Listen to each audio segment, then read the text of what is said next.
Singapore has been our home for nearly 5 years now, and in that time we've explored so much of this incredible island. Whether you're a tourist or a local, there's always something exciting to discover. From vibrant neighbourhoods to hidden gems, there's no shortage of things to do. Here are some of our top recommendations for things you absolutely should experience this year.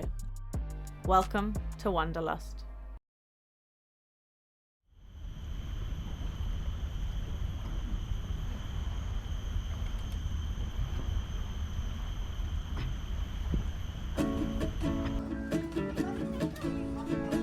Singapore is made up of 64 islands, many of which can be explored by ferry. While some, like Sentosa, are well-known tourist destinations, others remain hidden gems waiting to be discovered.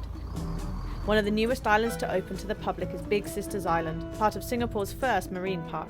The conservation haven is dedicated to protecting and promoting the biodiversity of the country's rich coastline, making it a must-visit for nature lovers and eco-conscious travellers. Despite its small size, Big Sisters Island offers a diverse range of experiences. Stroll along scenic nature walks where you can spot wildlife, vibrant bird species and unique coastal plans. The island's untouched jungle provides an immersive escape into nature, perfect for bird watchers and explorers alike.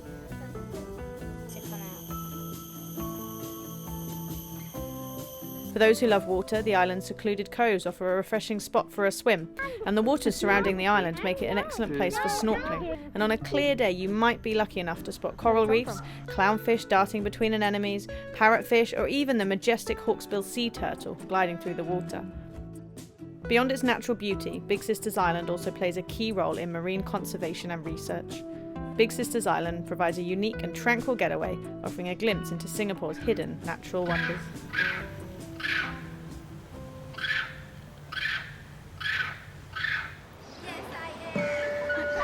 At the ferry terminal, you can grab a hop-on, hop-off ticket letting you visit multiple islands on the day. One stop you should definitely make is Kusu Island, a small, peaceful island with a mix of nature and culture. The island is home to a community of terrapins, and one of them is over 100 years old. They spend their day basking in the sun or gliding through the water, and it's always fun to stop by and watch them for a while. If you're up for a bit of a climb, there's also a Chinese temple at the top of 152 steps. It's worth the effort, not just for the amazing sea views, but also for the quiet atmosphere. The temple is an important place for people who come to pray for good fortune and health, and even if you're not religious, it's an interesting spot to explore. Whether you're here for the wildlife, the views, or just to take in the laid-back vibe, Kusu Island is definitely worth a visit. Our favourite islands are St John's and Lazarus, connected by a scenic bridge that makes it easy to explore both. While St John's has its own charm, we always head straight for Lazarus Island. With soft sand and clear blue water, it feels like a little escape from the city. It's the kind of place where you can just spend the whole day swimming, lying on the beach, wandering along the shore without a care in the world. One of the best things we've done is staying overnight, and once the last ferry leaves, the island becomes completely still. Just the sound of the waves and the occasional rustle of palm trees. The tiny away homes are small but have everything you need. A bed, a shower, a little kitchen, even a coffee machine and an electric barbecue. Waking up to an empty beach, making breakfast outside and watching the sunrise over the water was an experience we won't forget. Recently, the island has made it even easier to explore and enjoy the water. You can now rent paddleboards and other water activities, which is a fun way to take in the scenery from the sea. But if you prefer staying on land, bike rentals are also available, making it easier to get around the small island. And if you're up for something a bit more adventurous, taking a speedboat around the island is a great way to see more. It was one of the most fun things we've done in Singapore. Flying across the water, discovering hidden beaches and coves, seeing Singapore's skyline from a whole new perspective.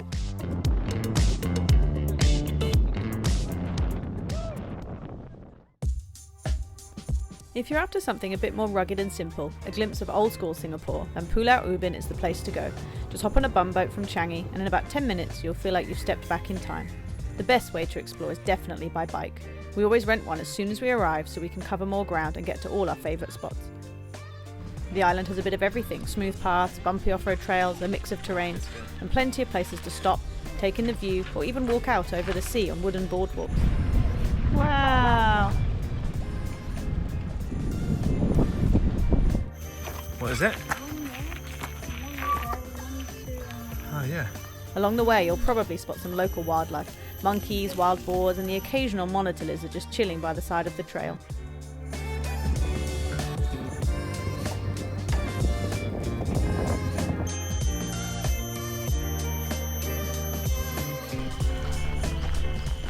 You'll need to explore some of the island by foot, like the Chek Jawa Visitor Centre that used to be a holiday home. I love just imagining what it would have been like to live here, waking up, seeing the sun rise over the sea. To us, this house just looks like it's been plucked straight from the UK and settled here on the island. Our favourite spot is Puaka Hill. It's a short but rugged climb, and at the very top, you're rewarded with an amazing view of the old quarry, now a massive blue-green lake surrounded by cliffs. It's the kind of place where you just stop and take it all in for a while before heading back down.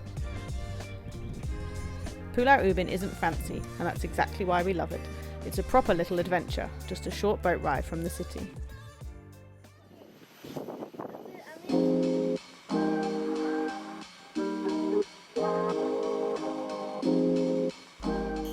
Our favourite place to spot wildlife is Sungei Buloh Wetland Reserve, tucked away in the northwest of Singapore. We think this npark has it all: snakes, bats, lizards, and if you take the time to look in the mangroves, you'll find crabs, mud skippers, and even horseshoe crabs scuttling around. There's so much to see if you slow down and take it all in. Beautiful plants and mushrooms pop up all over the trails, and since the park is part of a migratory bird route, different species show up at different times of the year to rest during their long flights. The hides and lookout points are perfect for spotting them, and if you watch the water carefully, you might even see fish leaping out of the surface. Every time we visit, we see something new. Once we even spotted a huge 2-metre long monitor lizard. But the absolute highlight for us is always the wild crocodiles. As the tide goes out and the sun starts to set, you can often spot them basking on the mud banks. Seeing these incredible creatures so close but at a safe distance never gets old. Sungei Buloh is one of those places we keep coming back to. No matter how many times we visit, there's always something different to see.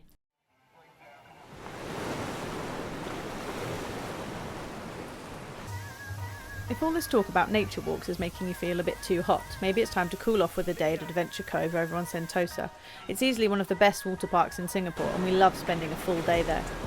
There's something for everyone, whether you're up for fast slides, just want to float along the lazy river, or prefer to relax in the wave pool. There are plenty of spots to grab food when you need a break, but let's be honest, the real highlight for us is the snorkeling lagoon. It's not every day you get to swim with hundreds of colourful fish in crystal clear water.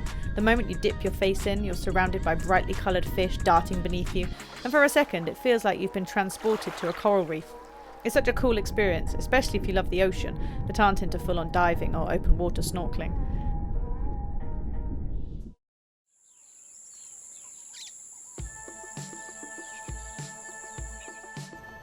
One of the most memorable tours we've done has to be the Fort Serapong time travel adventure.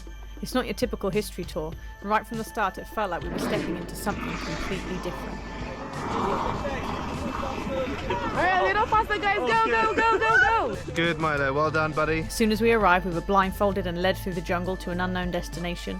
And not knowing where we were going made it feel a bit surreal, and by the time we took the blindfolds off, we were deep in the heart of the fort ruins. I feel like putting a lot on. Yeah, there's a lot. After getting camouflage face paint and a bag of supplies, we had to work together to solve puzzles, whilst uncovering the history of this old British fortress. One of the coolest parts was getting to go beyond the usual restricted areas, exploring parts of the island that most people never get to see. The decaying bunkers, overgrown tunnels and abandoned structures made it feel like a real-life adventure rather than just another history lesson. Oh, it's a little lewd. It was a mix of storytelling, hands-on challenges and exploration, and by the end, we'd learnt a ton without even realising it. Definitely one of those experiences that sticks with you, especially if you love history, adventure, or just trying something completely different. If you love history, Fort Canning is a must-visit. This historic hilltop park in Singapore features archaeological sites, including ancient palace remains, alongside lush gardens and heritage trees, a perfect mix of history and nature. Fort Siloso is Singapore's only preserved coastal fort, built in the 19th century to defend against naval attacks. It played a crucial role during World War II and now serves as a museum showcasing wartime artefacts, underground tunnels and restored gun emplacements.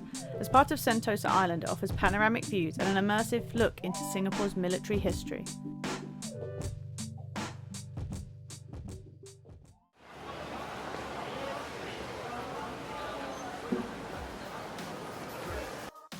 If you're in Singapore, a visit to the Singapore Zoo is a must. It's truly one of the world's best. The zoo offers daily shows that educate visitors about the animals in their care, and you'll encounter a vast array of species throughout the expansive park. To make the most of your visit, consider hopping on their shuttle to navigate the grounds to catch all the exhibits. Our personal favourites are the tigers. The zoo is home to Malayan and white tigers. The Malayan tigers are native to the region and are critically endangered, making them a significant highlight, and the white tiger with its striking coat are also a sight to behold. Asman's favourite animal is Charlie the orangutan, so we always make a point to stop by and say hi when visiting. Both kids love the reptile section, Reptopia, which houses over 60 species of reptiles and amphibians from around the world. They're fascinated by the snakes and the frogs, and because of the way it's set up, you can get really close to the animals and have a good look at them. What we also love about Singapore Zoo is their deep commitment to wildlife conservation. Through Mandai Nature, it supports over 50 projects across Southeast Asia, focusing on species protection and habitat preservation. The zoo also participates in more than 150 international species programs to maintain its genetic diversity. One of the ways you can support the zoo is by getting their membership and by helping feed the animals when it's lunchtime. In about 15 minutes, you are going to feed them.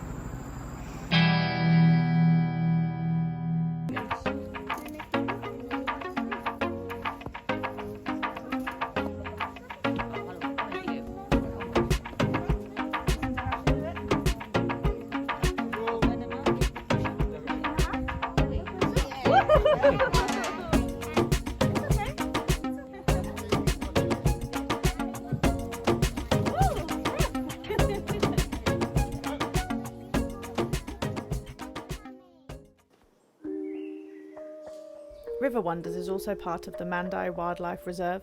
It's Asia's first and only river-themed wildlife park, featuring ecosystems from iconic rivers like Amazon, Nile and Yangtze. One of our favourite attractions is the Amazon River Quest, a boat ride that simulates a journey along the Amazon River, and for an additional $5 per rider you can embark on this adventure as many times as you like.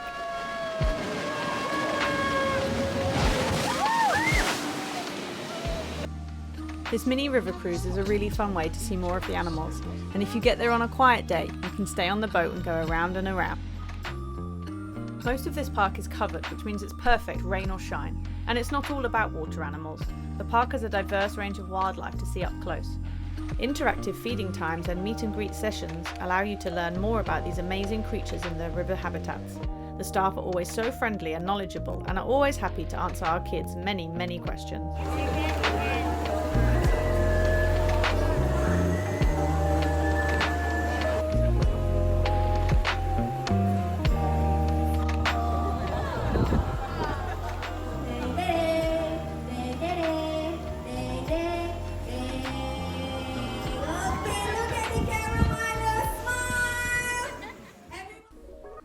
If you're looking for a scenic stroll, the newly opened Mandai Boardwalk is a fantastic choice. This 3.3-kilometre path winds around the edges of River Wonders and the Singapore Zoo, offering stunning views of the Upper Seletar Reservoir and the Central Catchment Nature Reserve. It's a peaceful spot to soak in nature's beauty, and you don't need to buy a ticket as the walk is free. As you walk, you'll catch glimpses of the animals inside the zoo, like the Rothschild giraffes. Plus, the area is teeming with local wildlife. Keep an eye out for birds, butterflies and more. The boardwalk is designed to be accessible to all, with wheelchair-friendly paths and suitable for buggies too, and it's open daily from 7 a.m. to 7 p.m. Along the way there are themed stations inspired by local fauna, and it's a great place to relax, connect with nature and take a pause from daily life. In January 2023, the original Jurong Bird Park closed its doors after 52 years, making way for the new Bird Paradise in Mandai. We couldn't wait to check out Bird Paradise, and it didn't disappoint. The park's layout and the sheer variety of bird species is simply incredible. And if you time your visit to feeding times, you're in for a real treat. Each area is themed, giving the birds plenty of space to fly around. It feels like stepping into their world. You really have to look to spot them, and the environment feels so natural that you can forget you're inside a huge aviary. There's also a little water play area to cool off, and amazing shows where you can see the birds up close and learn more about them. We love the new Bird Paradise and have already made a lot of happy memories here. We were thrilled to find that the original waterfall has had an epic upgrade, paying tribute to the waterfall aviary of Jurong Bird Park.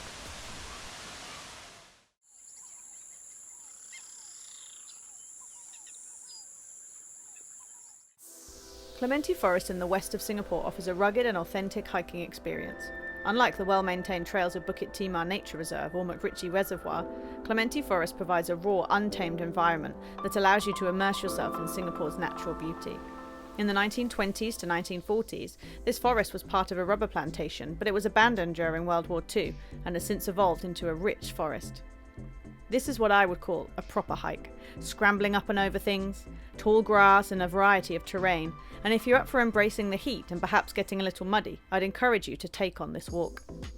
And for those of you who make it through, you'll find yourself on the old railway tracks of the Jurong Railway Line. Opened in 1966, the railway line was a 12-mile freight rail line connecting Bukit Timah to the Jurong Industrial Estate. But the line was closed in 1990s, and some of it remains in place, and you can see it as you walk through the foliage. This trail isn't maintained like many of the others, and it can be really muddy, especially after rain, so we'd advise that you wear appropriate footwear and bring insect repellent and carry plenty of water. And from one hiker to another, you should probably wear long pants too. And after you hike, you can follow the old railway tracks to Sunset Way, where you'll find a row of cafes to cool off and relax. Wow, that is so cool. Okay, we carry on. If you're looking to keep your shoes clean while exploring, the rail corridor is a great choice. The rail corridor, often referred to as Singapore's Green Corridor, is a 24-kilometre stretch that traces the path of the former KTM railway line, connecting Kranji in the north to Tanjong Pagar in the south. You can start your walk in the 1932-storey cafe, which is housed in the restored Bukit Timah Railway staff quarters. This spot offers a cosy, nostalgic atmosphere with a menu that blends local and Western dishes. After enjoying a meal, take some time to explore the station's heritage gallery and even step into the refurbished train carriages. This provides a unique glimpse into Singapore's railway history. The rail corridor itself is perfect for families, featuring well-maintained paths and shaded areas to rest, and along the way there are several access points where you can exit if you need to take a break or wish to shorten your walk.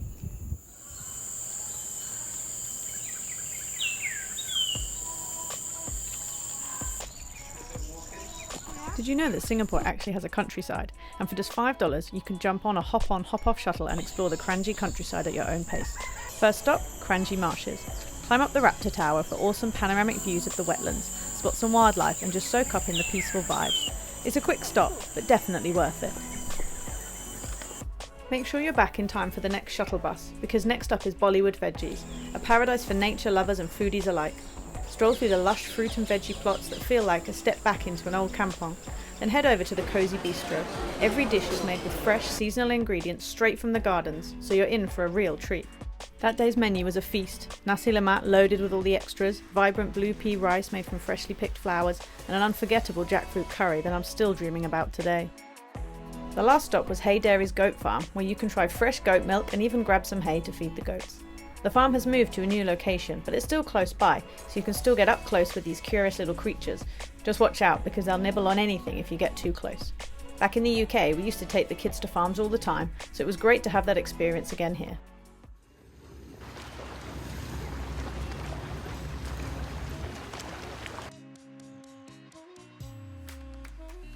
One of our first fishing adventures was with Dominic from Pure Hybrids, trying out pier fishing at East Coast Park.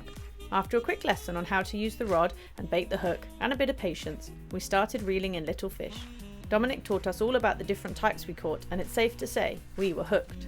You got the craziest fish out of all. What was it called? Chocolate? It's a chocolate hind. Chocolate hind. Yeah, the locals they call it arumugam. Yeah. Give a kiss. Not kissing that. On bait. Dominic invited us back to try sea kayak fishing, and honestly, it was one of my favourite experiences. The kayaks are powered by pedalling, so we teamed up, one kid per kayak, and headed out to sea. Using what we learned from pier fishing, we baited our hooks, set the weighted rods down, and just floated, taking in the calm of the open water. But things got exciting fast when we started getting bites, and before we knew it, we were pulling up some pretty big fish. Alright, Amelia, what have you got there? I've got a fish. Oh, so What kind is it? this is called the mangrove jack. Yeah, Mangrove it's a very jack. good size for eating. So Wow. after this, I'll put it on the stringer, which is here, then we can bring it back for you guys to eat. Yeah, well done, well done. It's a lot heavier than I thought it would be. Yeah, because this is not the jetty anymore. Yeah. Alright, great job. One memorable moment was when Aspen picked up an eel, but we were told not to worry because it wasn't an electric one. As a family, we absolutely loved the experience, spending hours out at sea and even making a stop at Pulau Ubin for lunch. After a long, fun-filled day, we headed back to shore with our catch, and the best part? We got to take the fish home to cook them up for dinner.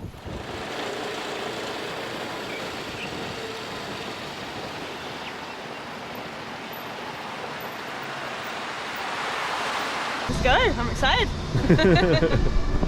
We absolutely love Singapore's neighbourhoods, and what better way to explore them than in a vibrant sidecar? The neighbourhoods are where you truly experience the heart of Singapore, where you discover mouth-watering food, find hidden gems, and connect with the locals who know the best spots and deals. It's the authentic side of Singapore, away from the typical tourist path. Our sidecar experience was exhilarating. I didn't want it to end. Zooming through the streets with the wind in my hair, seeing people smile and wave, it felt like I was part of the city's pulse. We made stops along the way to capture some great photos and learn about the rich history of each area. It was an unforgettable way to take in Singapore's charm and a whole new perspective. One of the amazing things about this experience is that we are riding down the F1 track at about the height of an F1 car, so it feels like what those drivers will be going through in October, which is pretty cool. I don't think that's a very common experience that you're going to get here. This is pretty unique. We hope you enjoyed this different episode, and don't forget to check out all our experiences on our channel, and we'll see you next week for more adventures.